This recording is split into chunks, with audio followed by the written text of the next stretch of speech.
Good evening. Tonight, I have a terrifying tale. It's about a guy named Michael. You see, Michael was a ladies' man, known to woo the women. But on this day, he may have wooed the wrong one. So, sit back, relax, get your popcorn, candy, and don't forget your wine, and enjoy a tale from yours truly, Ali A. Parker, the Cursed Lover.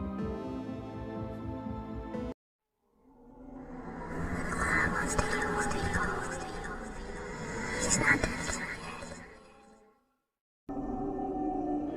Why did you let him kill me?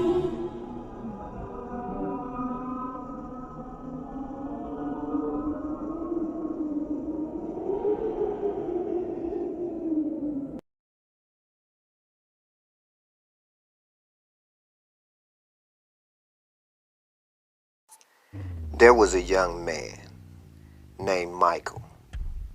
He was known as a ladies' man. He was well dressed. He wore expensive tailor-made suits and ate at the most exclusive restaurants. And he loved the finest wines. He was able to afford this lifestyle because he worked as a stockbroker on Wall Street and was good at what he did. Every day he would brag to his guy friends at work about the last beautiful woman he dated from the night before and how he was able to string her along and do whatever he wanted. Then one morning, Michael stopped at a coffee shop like he always done, many times before, to get his favorite espresso before work. He saw a beautiful woman, fine, standing in line in front of him. She had long, dark hair and a sexy hourglass shape. Michael's predatory instincts kicked in. He asked her her name and paid for her coffee. She was flattered by all of his compliments. While walking her to her car, he asked, would she have dinner with him later on that night? She agreed. They met at the most exclusive restaurant in town. When they arrived at the restaurant, Sabrina was blown away. She had never been to a place so upscale. You see, Sabrina came from New Orleans. She lived with her grandmother. It was sort of the poor side of town, and her grandmother,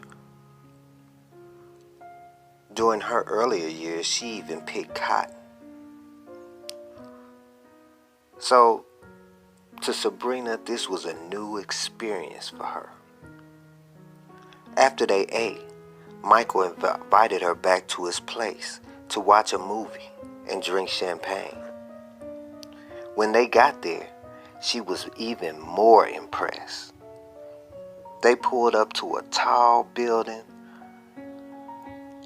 in the rich part of town. Michael's penthouse was on the very tip-top floor.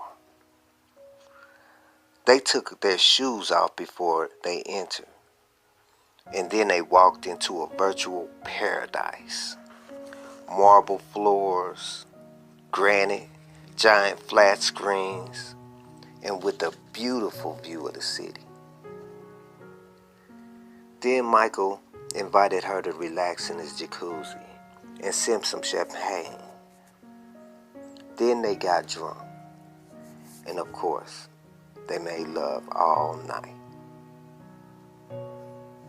The next day, Michael was in a hurry for Sabrina to leave, saying he had a meeting to attend.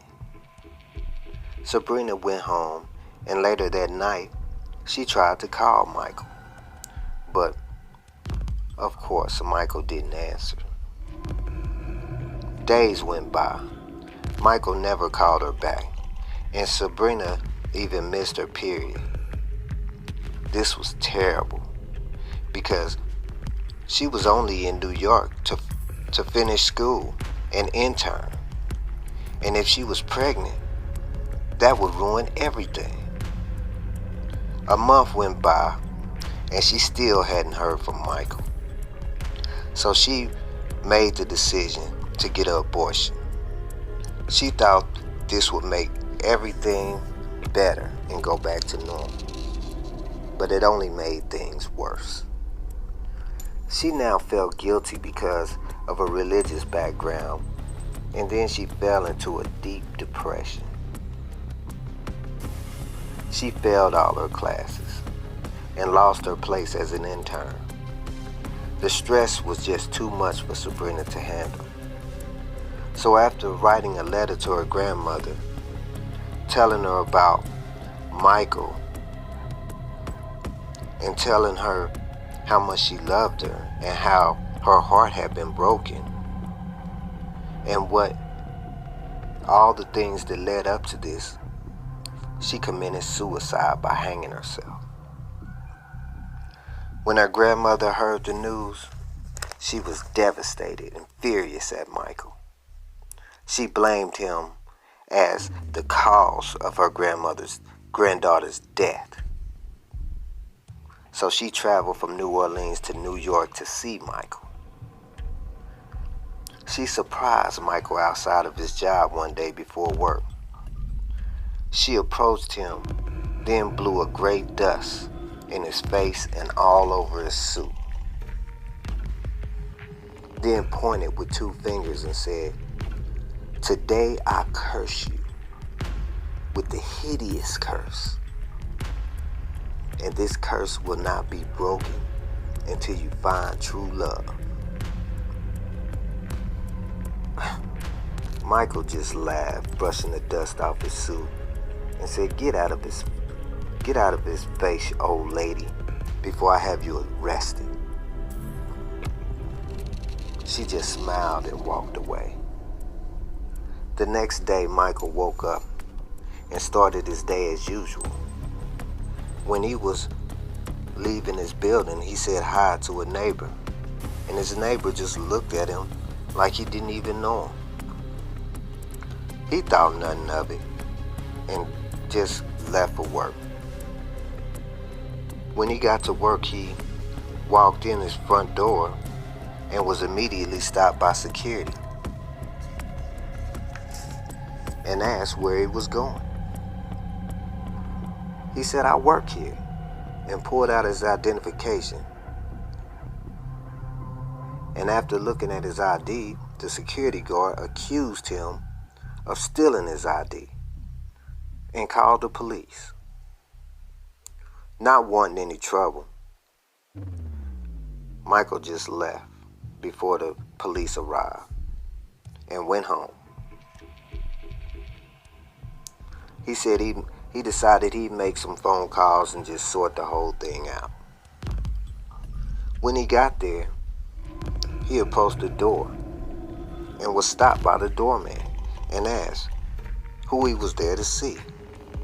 By now, Michael was pissed and said he had no time for games and attempted to enter the building. The doorman blocked his way and called for security. Michael, now stressed and angry, went outside, and when he saw his reflection in the glass on the building, he was horrified. He looked totally different than before. Before, Michael was handsome, well-dressed. But now, his reflection revealed that now he was bald. His clothes were dirty, rags. And by now the cops were on their way and were accusing and they were accusing him of stealing the real Michael's identity. Security had already taken his keys, so to avoid going to jail, Michael ran away. Now, just one day, Michael became homeless, jobless, and hideous, all at the same time. And now it was a burning, uncontrollable urge for him to have sex. An urge like he has never felt before. And he remembered the old lady saying the curse would not be broken until he found true love. So now Michael was desperate to break the curse. So he approached every woman he saw and asked her out. But because of his looks, they all refused. He became angry and grew to hate women. With this curse came an uncontrollable sex drive that only grew by the day. By now, Michael was sleeping in alleys and eating out of dumpsters. He began stalking a woman he saw walking to work each day. He waited on her to go back to her apartment, and when she unlocked her door, he pushed his way inside. She screamed and tried to fight him off, but he overpowered her, covered her mouth so no one could hear. She was wearing a dress, so he held her down and with one hand reached under her dress and tore her panties off. With the other hand, he forced her legs open and forced his way inside her. He was savage, biting her neck and chest and choking her. Then she suddenly submitted to him and opened up freely as if she liked it. When it was over, Michael got up quickly, ran out, and hid in the alleyways. What Michael didn't know is that part of the curse was that all the women he had sex with would fall in a hypnotic lust for him, but it would not be true love.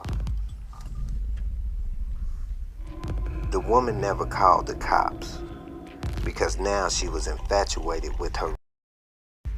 She desired him more than he had desired her.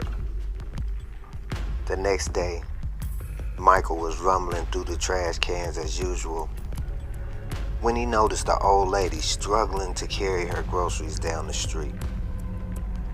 Michael seen her and assisted her with carrying her groceries. The old lady thanked him and offered to give him a couple dollars for his help, but he refused the money and walked away. What Michael didn't know is she had a daughter around the same age as him, watching from the next room. Later that night, Michael's urges became uncontrollable again, and he went on a hunt for his next victim. While walking through a dark alley, Michael noticed a woman undressing through her window, getting ready for bed. Her window was slightly open because it was a warm day, so Michael climbed up and crawled through her window. By now, the woman was in bed sleeping in nothing but a small nightgown. She never even heard Michael come in her room. Then he crawled on top of her and covered her mouth. She woke up in horror at this strange man on top of her, forcing his way inside of her. He was rough, pulling her hair, biting her like an animal. But when it was over, Michael just ran away and hid in the alleys.